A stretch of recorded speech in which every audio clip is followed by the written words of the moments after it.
వికారాబాద్ జిల్లా కొడంగల్ మండలం చిట్లపల్లి గ్రామం దగ్గర పోలీసులు వాహనాల తనిఖీల్లో అక్రమంగా తరలిస్తున్న రేషన్ బియ్యం పట్టుబడింది.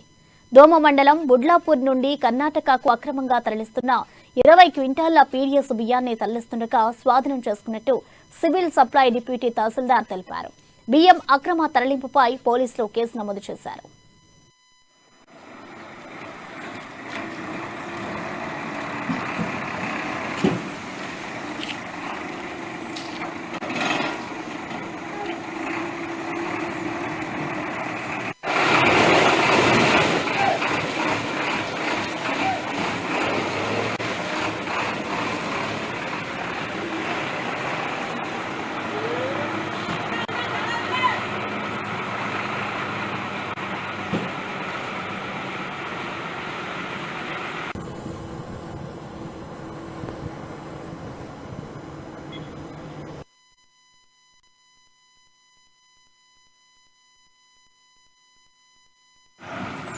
పట్టి గుంజుతాం అలా అంటూ నిలబడప్పా అంత పూలు ఆడుతున్నావు అంత పూలు ఏంటనే గుట్టరాదు.